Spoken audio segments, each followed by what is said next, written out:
It is a story of love, pain, rejection, disappointment, betrayal, hence a broken and wounded heart.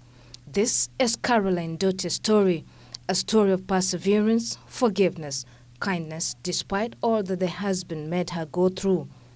The relationship was one that was healthy, which later led to a serious engagement between the two, hence their union, staying together as husband and wife. Hi, my name is Carolyne Ndutis, or Mama Njoro, or Mama Leni. I was born back in the village in 1981. So I'm celebrating my 38th birthday this year, and I thank God for those many years that He has blessed me with. I'm a mother of two. Where I met my ex-husband, or the father to my sons, we met in church, not anywhere else. Both of us were so much involved in church things. So, but I remember very well then when we spoke for the first time, it was around 1996. Back then I was in Form 2. But it's not even that talking of like just the usual meeting, the casual meetings. It did not even cross my mind that would be anyone special in my life until when I finished school, Form 4. That's when we later met, now on a serious note. I came to Nairobi. I had an aunt of mine who was staying in Kayole.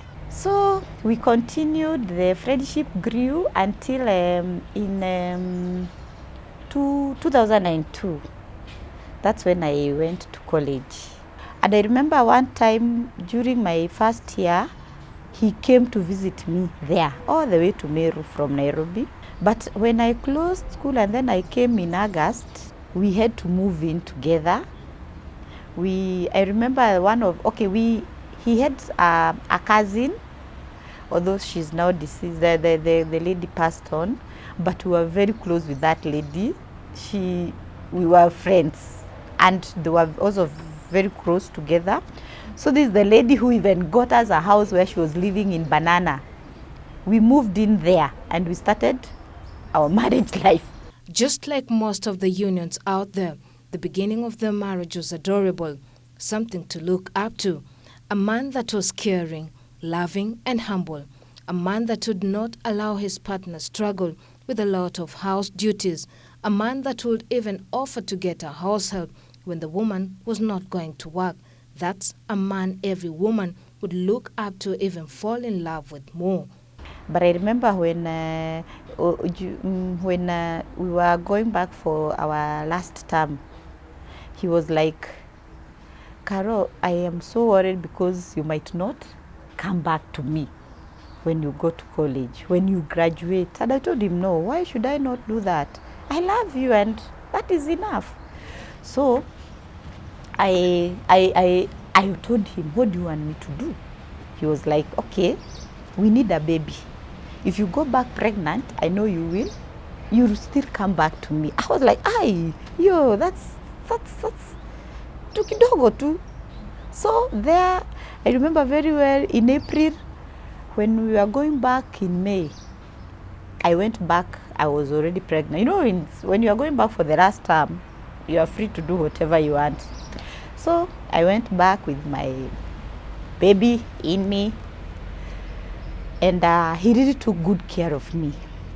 I remember during my graduation, he came there, a full 14-seater packed. He was with his sister, some very close friends of ours. So they came for me in Meru during my graduation. So we came back home and we continued living. Our son came in 2003, December 30th. That's when my firstborn son was born. We were a happy family, you know, a young family. We continued living together like that. That guy would provide everything. I never struggled. I got a house girl even when I was not working. I used to have a house girl in the house because he was the kind of a person. He was, I don't know whether he's still like that, but he was a very caring man. So he's the kind of a person who does not want to see maybe the wife struggling with house chores. He wants you to have somebody to help you and all that. Then came that moment that every woman is afraid of, when your spouse starts showing some funny and weird characters. But for Carolyne, her mind was already prepared psychologically, bearing in mind she was an African woman, hence the need to persevere a typical African man. Therefore, nothing came to her by surprise. And I remember telling him, okay, now that I'm not working, then I can't just stay here at home. I want another baby, okay? In 2006, I gave birth, in 2006 May, I gave birth to my second born boy now. So we continued, but now in between that time, I had started noticing some funny things. You know, there are so many things you notice and they give you some signs of some danger somewhere, something that is not okay. But because I was naive and I was feeling like, okay, see, I'm an African woman. See, men are supposed to be men, I mean. So he's free to do what he wants. And I was still also very young. I also say that I was very young because that time I was around 23, 24 years. Then came that moment when you get to know literally the ladies your husband is cheating with. But still, as a woman, you console yourself by trying to look on the positive side of the whole scenario. I even used to know some of the girls he would have, even when I'm there. They were there. They were there. We could even sit together. You know, for him, it was like, okay, these are my friends. But at the back of the mind, anajua, aka kasichana kangu ni kanaive. So there is nothing much Karo can do about it. So I was just there. And I would always feel like, okay, he will change. You know, you pray. He will change. Things will be okay. After all, haukosi chakula. Ukitaka pesa unapewa.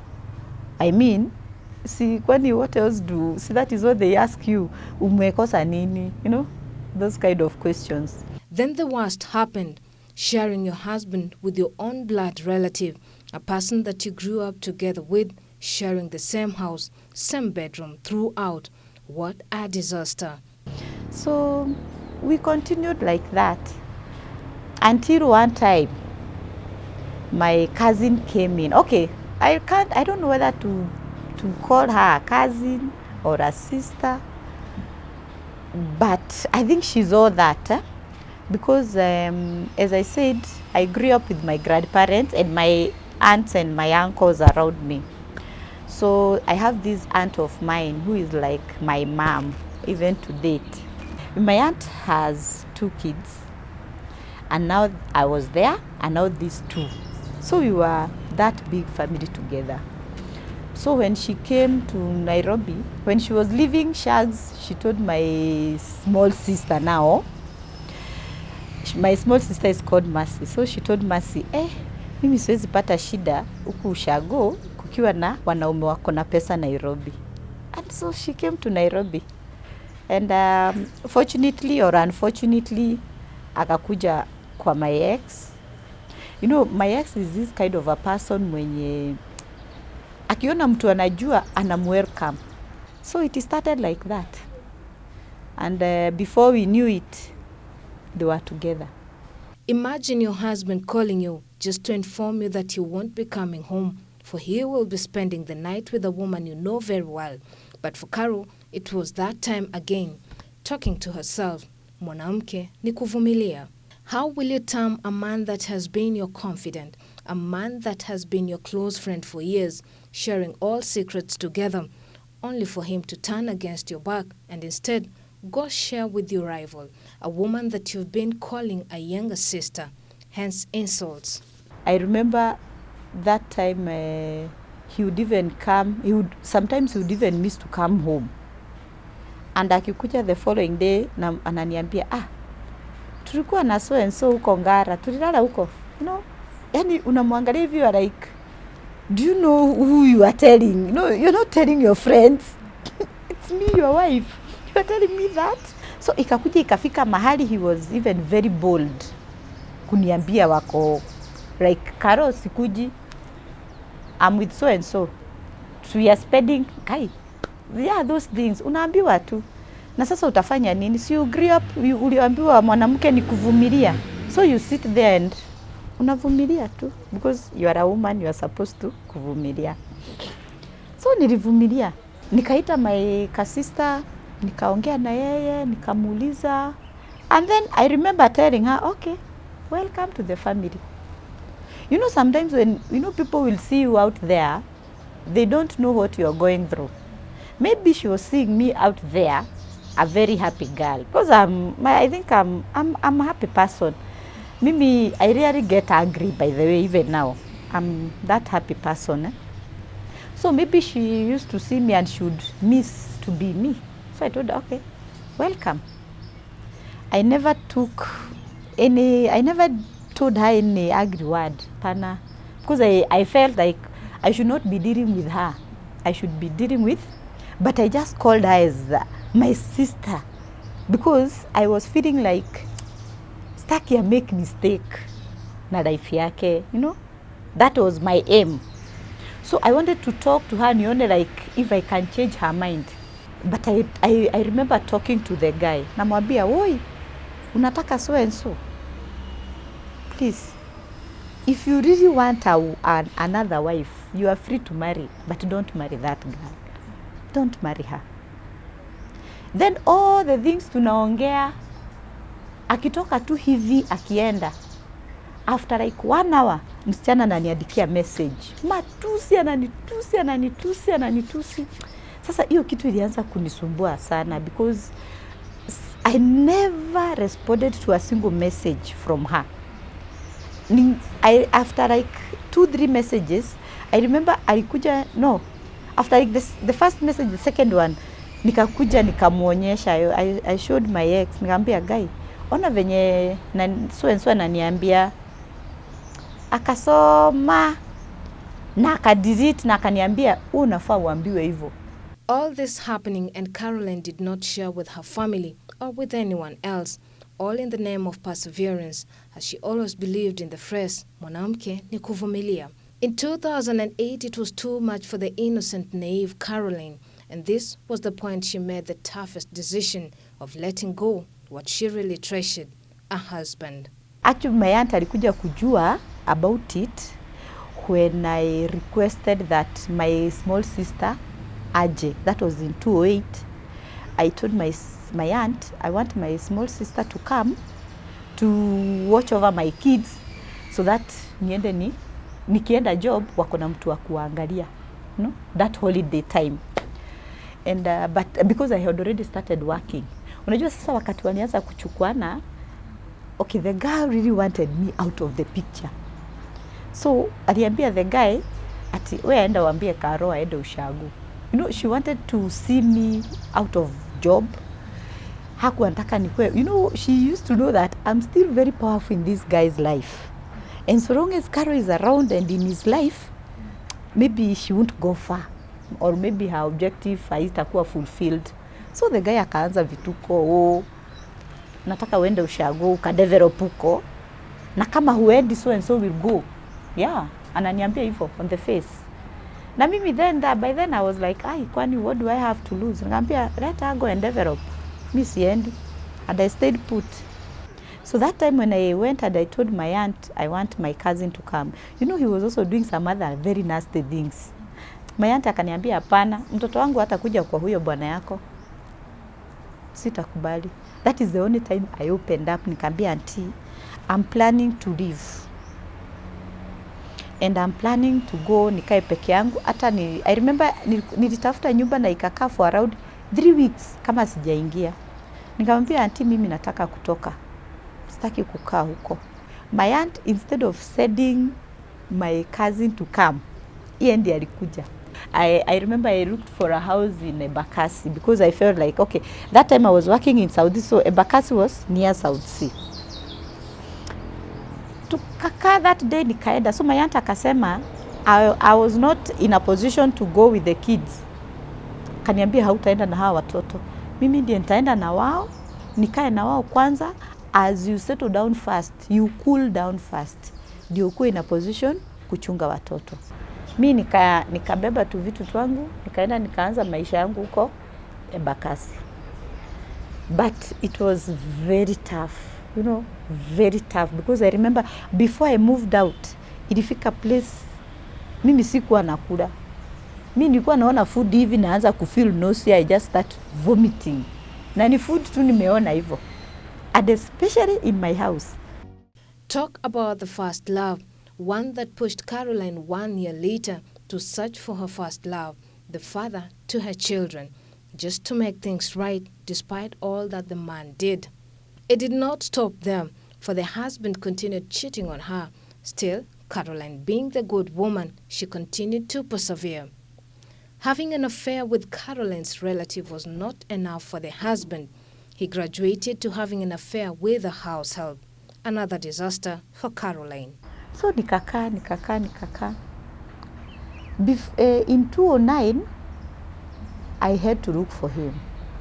I looked for him because I was still very much in love with him. Nikamtafuta, tukaenda kwao, tukaongea, tukakuja kwake kwenye walikuwa naishi. So with all my foolishness and love, nikabeba vitu na yeye, tukarudi, tukaenda. So we started living together again. That was in 2009. Tukakaa, but then unajua sasa tulikuwa mimi nilikuwa nimemwambia you should just let this girl go. Achane na yeye. We continue with our life. And if he's serious, he want a wife, asiowe huyu. Nijua tu atamsumbua. Na hata sasa hivi wanasumbuana tu.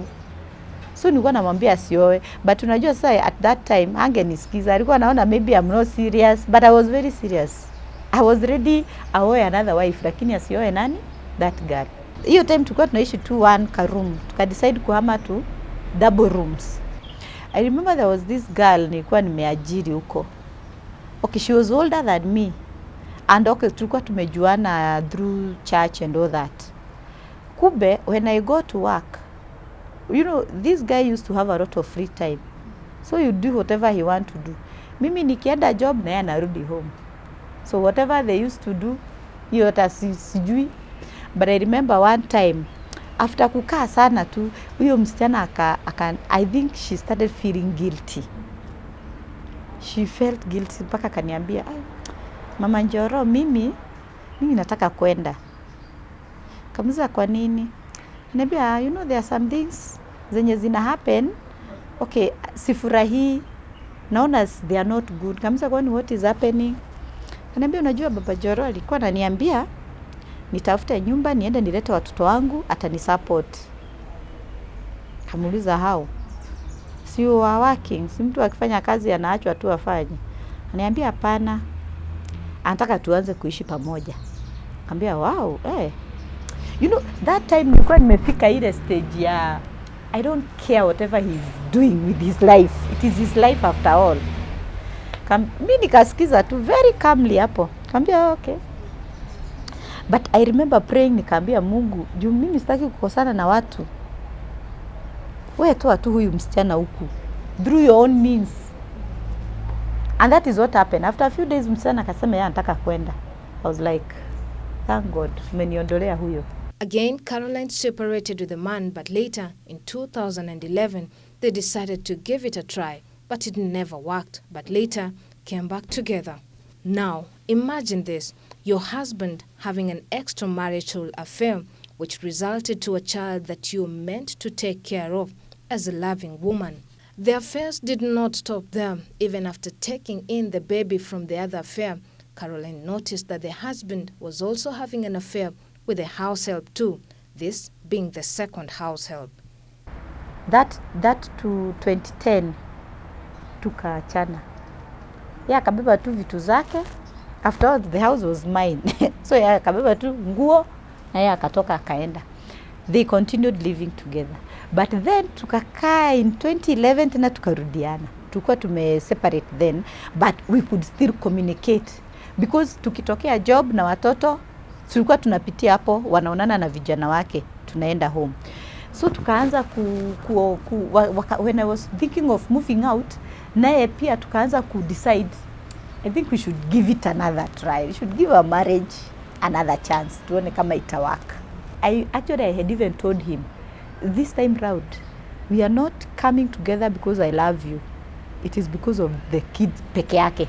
We started staying together again, now in Mweki. Then, during that time also, wakati tulirudiana, walikuwa wameachana na this girl. By then, they had a kadota, their first born daughter. Katoto kalikuwa kamepelekwa mama yake ushago. Nikamwambia sasa, hatuwezi ishi Nairobi, na mimi niko na hawa watoto wangu nakaa na wao, na mama yako anakulelea mtoto. That's not wise. Why don't we take this baby, tuje na yeye, tukae na yeye, na tutafute house girl. So tukachukua mtoto, tukakuja na nikatafuta msichana, tukaanza actually hata nilimwambia kuna msichana walikuwa na yeye. Nikamwambia juu huyo mtoto amemzoea, we just look for her, arudi tu. Waendelee kuishi na aendelee kulea mtoto. I stayed with that baby for around 7 months. This house girl mwenye tulikuwa tunaishi na yeye bado, they had something also. You know, I don't know what was his problem. I think he had that self-esteem issue with himself. Unajua ilikuwa imefikia mahali, he was moving with this house girl. Na the same house girl was also moving with some other guys huko kwa estate. Na nilikuwa ninajua. So I remember there was this time nilikuja na condoms kwa nyumba. Nikamwambia, if we have to have anything between us, we have to use this. And then he was like, no, I cannot use condom with my wife. With all this, the good wife Carolyne was still sacrificing financially in the name of love, to the extent of taking a loan of 50,000 shillings to cater for the husband's need. Engine ilikuwa imeharibika. He needed around 50k. See, as a good wife, nikaenda job kwa sako, nikachukua form, nikajaza. But wacha ifike end month, sasa the start of paying for the first loan. Niliona moto. Akaongea vibaya. Gari kumbe hata walisharudiana na huyo mwingine. Sasa mpaka gari kachukuliwa akapelekewa, sasa yeye ana manage. Na gari iko na pesa yangu, hata haijanilipa pesa yangu. Na because nilimwambia, this is business. Mpaka akatoka akasema hata narudi nini hivyo. Nikaona sasa hapa ni kubaya. And because I still wanted my sons to have their dad around, nikavumilia tu, nikasema okay, tutaishi. Na nikamwambia, now I want you to make it straight. If you want to marry this girl, please, can you have us officially as your wives? Tutaishi tu. Ilikuja akaanza madharau, akaanza kusema hata sio mimi hulea huyo msichana, huyo ako the baby girl, ni house girl. Kambia, Nikamwambia, then kwa nini tunashare the same roof? Si basi kila mtu atoke aishi kwake. If she's the one who is raising up this baby, wacha atoke aende. Sasa hapo tukaanza vita here and there. So those 2 days when nili decide kutoka, akaona sasa hapa mambo sio mazuri. Hiyo siku aliamka very early in the morning around before 6, akanipigia akaniambia, mimi I've decided to move out, ni vitu ninapanga. Kuja ndio ubaki na ndio ufunge nyumba yako, mimi ninaenda. And I started like that. And I started moving on my life like that. I really wanted to heal kabisa. Sio ile kuheal ya juju. I really wanted peace. I wanted to have peace with myself. I wanted to forgive myself. I wanted to remove all the bitterness so that I can give my boys the best. To the husbands, women are a gift from the Lord himself. When she tries her level best to bring the best out of you and you take advantage of it, know this, the tears of a woman are never in vain. You can break down a woman temporarily, but a real woman will always pick up the pieces, rebuild herself, and come back stronger than ever. To my fellow single moms, concentrate on your healing. Don't feel bad that things have happened. Maybe they were meant to happen. Don't feel guilty that maybe you contributed to your marriage breaking down. Just concentrate on your healing. Drop the bitterness. The moment you drop the bitterness, start your healing journey and just forgive him. If he's not ready to come through and support you, God will send help from other places. He has done it to me, and he will also do it to you. Because God always takes care of his people. And there is no way God will allow your children to suffer. Just forgive him. Let him move on with his life. Don't go fighting people. Don't go fighting your co-wives or whoever is there. Don't fight them. It is not your duty to do that. God will fight for you. And just sit down, heal, raise your children. Yes. To the women, don't hold on because you think there will be no one else. You've got to believe that you're worth more than being repeatedly hurt by someone who doesn't really care. And believe that someone will see what you're really worth and treat you the way you should be treated.